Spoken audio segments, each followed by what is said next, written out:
की क्लास में हम डिस्कस करेंगे power and function of the speaker. ठीक, लास्ट क्लास में जब हमने प्रिसाइडिंग ऑफिसर के बारे में डिस्कस किया था तो उसमें हमने पढ़ा था प्रिसाइडिंग ऑफिसर ऑफ पार्लियामेंट, संसद के पीठासीन अधिकारी in the case of Lok Sabha, speaker and deputy speaker in the case of Rajya Sabha, chairman and deputy chairman के जो बेसिक फंक्शन है उसको हमने डिस्कस किया था। ठीक है, आज का जो हमारा टॉपिक है वो कंप्लीटली बेस्ड है केवल स्पीकर की अथॉरिटी से कि भारत का संविधान, इंडियन कॉन्स्टिट्यूशन स्पीकर को क्या पावर एंड फंक्शन देता है। ठीक, देखिए first point, he is the guardian of power and privilege of the members the house as a whole and its committees. अगर हम स्पीकर की बात करते हैं तो बिल्कुल बेसिक आपको क्लियर होगा, जो लोकसभा का हेड है उसको स्पीकर कहा जाता है। स्पीकर को ही हम हिंदी में क्या बोलते हैं, अध्यक्ष। इसके बाद डेप्यूटी स्पीकर जिसको कहा जाता है उपाध्यक्ष। ठीक है, भारत का संविधान स्पीकर को पहला अधिकार, पहला राइट देता है कि लोकसभा से संबंधित जितनी भी समितियां होंगी, जितनी भी कमेटीज होंगी, सभी मेंबर्स के अधिकार, उनके विशेषाधिकार, इन सबका गार्जियन, एक अभिभावक, जो एक अभिभावक गार्जियन का पद होगा, इसको रेगुलेट करेगा स्पीकर यानी कि लोकसभा अध्यक्ष। ठीक, नेक्स्ट पॉइंट हमारा, he maintains order and decorum in the house for conducting its business and regulating its proceeding. अगर बिल्कुल आप बेसिक बात करोगे कि भाई लोकसभा स्पीकर को मेनली क्यों बनाया जाता है या स्पीकर पद का मुख्य कर्तव्य क्या है, पूरे हाउस को, लोकसभा को प्रिसाइड कराना, डेकोरम मेंटेन करना, लोकसभा स्पीकर का बिल्कुल बेसिक फंक्शन है। In the case of Rajya Sabha, और राज्यसभा का जो चेयरमैन है ये उसका भी बिल्कुल बेसिक फंक्शन रहता है कि पूरे हाउस का जो डेकोरम है, जो संचालन है उसको मेंटेन करना, चीजों को कंडक्ट कराना स्पीकर की प्राइमरी ड्यूटी है। यह इसका प्राथमिक कर्तव्य है। दोबारा देखिए, ही मेंटेन, ही मतलब speaker, speaker maintain order and decorum in the house, house मतलब Lok Sabha, for conducting its business. Business word, जब भी आप पॉलिटी में बिजनेस वर्ड है इसको देख रहे हो, इसको डिस्कस कर रहे हो, तो बिजनेस का मतलब भी कार्यों से, जितना एक तरीके से वर्क है, पोर्टफोलियो है, डिपार्टमेंट्स हैं, इन्हीं से रिलेट किया जाता है। एंड रेगुलेटिंग इट्स प्रोसीडिंग, और जितनी सदन की प्रक्रिया है इनको संचालित करता है। This is his primary responsibility and he has final authority and final power in this regard. Lok Sabha के संबंध में उसका डेकोरम मेंटेन करना, सभी प्रक्रियाओं का संचालन करना लोकसभा स्पीकर का प्राथमिक कर्तव्य है। और इस संबंध में स्पीकर का पावर, जो उसका एक तरीके से वर्डिक्ट है, डिसीजन है, वो अंतिम और लास्ट निर्णय होता है। ही एडजर्न द हाउस और suspend the meeting in absence of quorum. बहुत ज्यादा इंपॉर्टेंट पॉइंट है, ध्यान रखेंगे इसको, काफी इंपॉर्टेंट है। एग्जाम में कई बार इससे क्वेश्चन आते हैं। ठीक है, अगर आपको क्लियर होगा या आपने पढ़ा होगा, वैसे मैंने पहले भी कोरम से रिलेटेड स्पेसिफिक केवल किसी टॉपिक से रिलेटेड एक वीडियो भी अपलोड कर रखा है, फिर भी हम इसको डिस्कस कर लेते हैं। देखो बच्चे, अगर हम लोकसभा की बात करते हैं तो लोकसभा में प्रेजेंट में है 545 मेंबर। राज्यसभा की बात करते हैं तो राज्यसभा में प्रेजेंट में है 245 मेंबर। ठीक है, अब ये कॉन्स्टिट्यूशन, भारत का संविधान कोरम को क्या प्रेजेंट करता है, कोरम में एग्जैक्ट कहा क्या गया, in the case of Lok Sabha total member का 110, in the case of Rajya Sabha total member का 110। ठीक है, अगर इसको आप नंबर में देखो तो इन दी केस ऑफ लोकसभा 55 सदस्य, इन दी केस ऑफ राज्यसभा 25 सदस्य, प्रायर एक मिनिमम नंबर ऑफ मेंबर्स है कि सदन का, हाउस का डेकोरम करने के लिए, हाउस को प्रिसाइड कराने के लिए, सदन की कार्यवाही चलने के लिए उसमें मिनिमम कितने सदस्य प्रेजेंट होने चाहिए। ठीक, तो कोरम अगर आपसे एग्जैक्ट किसी भी एग्जाम में क्वेश्चन में पूरा पूछा जाता है कि कोरम क्या है, तो कोरम लगभग अप्रोक्स में आप आंसर देंगे, जो कोरम है वो 1/10 होता है, मतलब संविधान में 1/10 लिखा होता है। फिर इन दी केस ऑफ लोकसभा 55 बोल सकते हैं, इन दी केस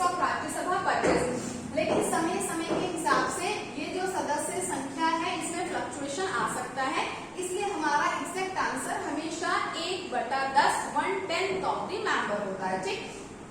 आप ध्यान रखेंगे कोरम खुद में स्पेसिफिक एक टॉपिक है और इसका आर्टिकल है आर्टिकल 100, ठीक है।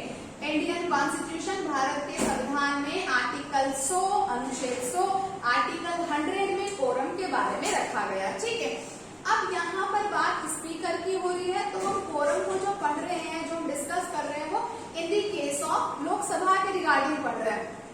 A speaker adjourn the house or suspend the meeting in absence of a quorum.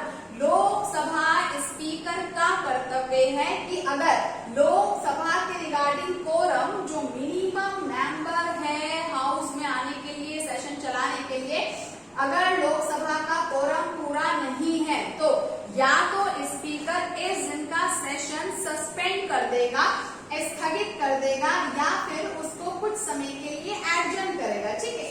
Adjourn एक पॉलिटिकल वर्ड हो गया, एडजर्न का मतलब भी स्थगन होता है, लेकिन जब हम एडजर्न की बात करते हैं तो एडजर्न भी अलग से टॉपिक आपका पढ़ा जा सकता है। एडजर्न कुछ आवर्स का भी हो सकता है, ठीक है, कुछ डेज का भी हो सकता है, वीक्स का भी हो सकता है, ठीक है। आम भाषा में आप समझे, अगर लोकसभा का कोरम पूरा नहीं है तो या तो स्पीकर कोरम पूरा होने तक हाउस को एडजर्न रखेगा और या फिर उस दिन की मीटिंग को सस्पेंड कर देगा। लेकिन अगर कोरम पूरा नहीं है तो सेशन स्टार्ट नहीं हो सकता, सदन की कार्यवाही नहीं चल सकती, ठीक। इंपॉर्टेंट ध्यान रखेंगे quorum article 100। Next, he does not vote in the first instance. जो लोकसभा स्पीकर है, he does not vote, वह पहली बार में मत नहीं देता।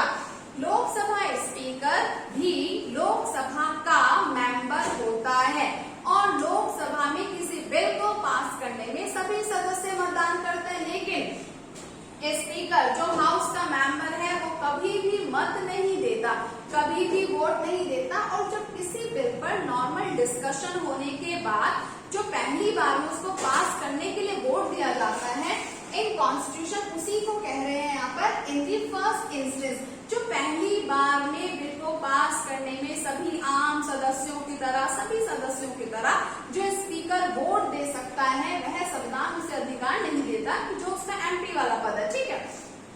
अब speaker does not vote in the first instance, पहली बार में लोकसभा स्पीकर जो हालांकि मेंबर है फिर भी वह मतदान वोट नहीं देता, बट लेकिन in the case he can exercise a casting vote in a case of a tie, ठीक है।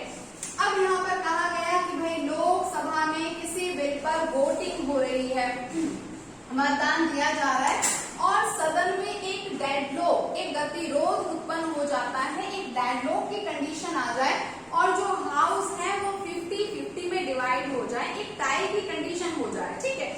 क्लियर है आपको? हमने समझा अगर लोकसभा में किसी बिल पर वोटिंग हो रही है और हाउस में टाई जैसी कंडीशन हो जाए, एक डेडलॉक उत्पन्न हो जाए, तो इस परिस्थिति में, इस केस में जो टाई वाली कंडीशन है, इस केस में लोकसभा स्पीकर मत दे सकता है, ठीक है।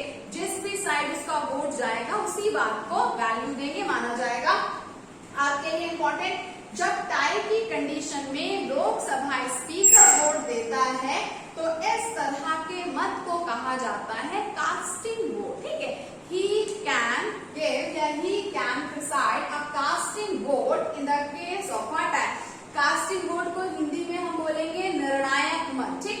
अगर आप समझ सकते हैं तो जब हम राज्यसभा के चेयरमैन को पढ़ेंगे या अगर राज्यसभा के चेयरमैन की बात करें तो राज्यसभा का चेयरमैन अनलाइक दी बिल्कुल स्पीकर वो मेंबर नहीं होता। जैसे स्पीकर लोकसभा का मेंबर है, राज्यसभा का चेयरमैन अपने हाउस का मेंबर नहीं होता, लेकिन फिर भी he can also preside a casting vote, वह भी निर्णायक मत दे सकता है।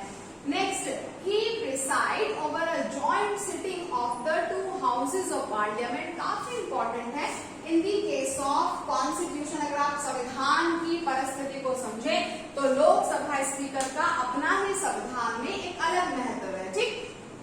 अब नेक्स्ट, जो इसका नेक्स्ट पॉइंट है, इसके अंतर्गत संविधान हमें कह रहा है, संविधान में हमें पता चल रहा है कि भाई जो संसद है, पार्लियामेंट है, इसमें 2 हाउस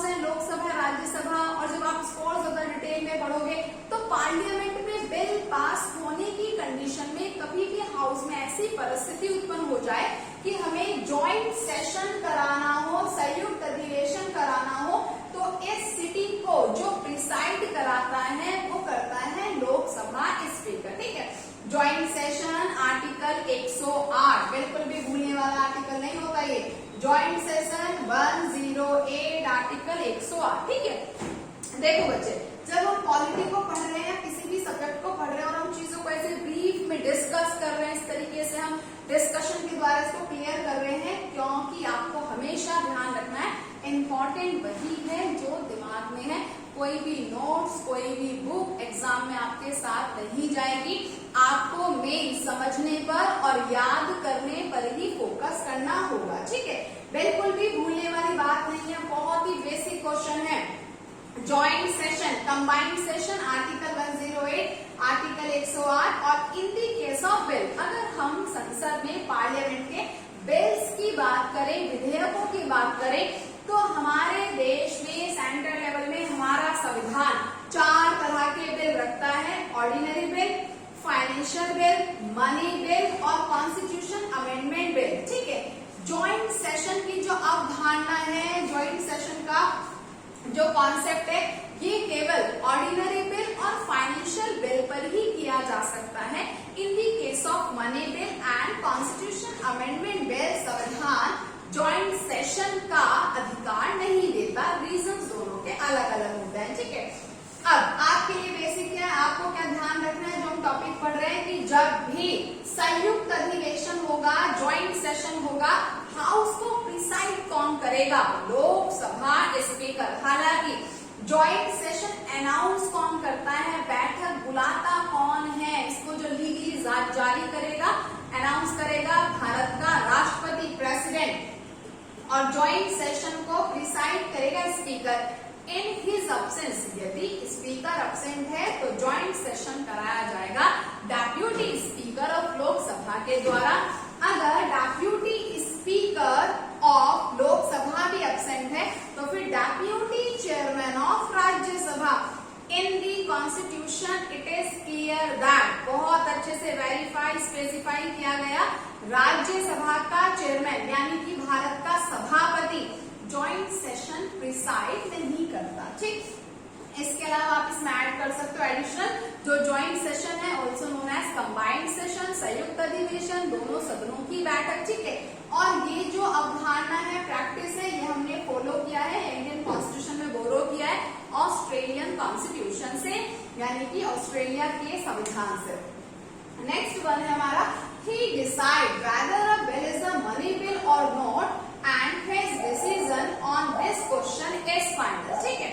कहा गया कि जो भारत का संविधान है, इसमें लोकसभा स्पीकर की नेक्स्ट पावर है स्पीकर, ही का मतलब स्पीकर, इस लैंग्वेज में पढ़ते हैं। Speaker decide whether a bill is a money bill or not।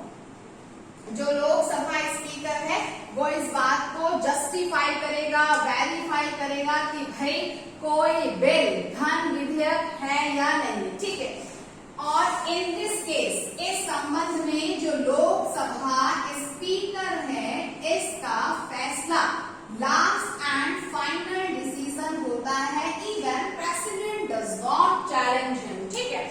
आप ध्यान रखेंगे, भारत में लोकसभा का स्पीकर इस बात को क्लियर करता है कि कोई बिल, कोई भी विधेयक बिल मनी बिल है या नहीं, and his decision on this question is final. इस संबंध में इसका निर्णय अंतिम होता है, ठीक।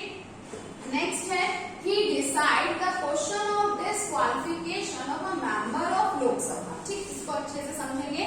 जब लोकसभा मेंबर्स की, सदस्यों की डिस्क्वालिफिकेशन यानी कि अयोग्यता पर कोई प्रश्न आता है, इस संबंध में कोई भी डाउट या कोई भी इश्यू होता है यहाँ पर, तो इसको सबसे पहले प्रायोरिटी दी जाती है राष्ट्रपति को।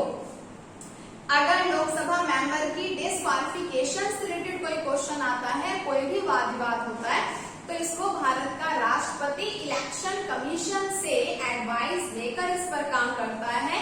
यदि डिस्क्वालिफिकेशन की लिस्ट में एकमात्र क्लोज है एंटी डिफेक्शन लॉ, दल बदल कानून, तो यहाँ पर आएगा लोकसभा स्पीकर। किसी भी मेंबर, और आप अगर अच्छे से समझो तो जो पार्लियामेंट के दोनों हाउस है, लोकसभा, राज्यसभा, तो सभी को हम एमपीज बोलते हैं। तो एग्जैक्ट एमपीज की डिस्क्वालिफिकेशन से रिलेटेड जो इस पर स्टेटमेंट देता है, जो वर्क करता है, राष्ट्रपति करता है। लेकिन डिस्क्वालिफिकेशन में अगर हम बात करें दल बदल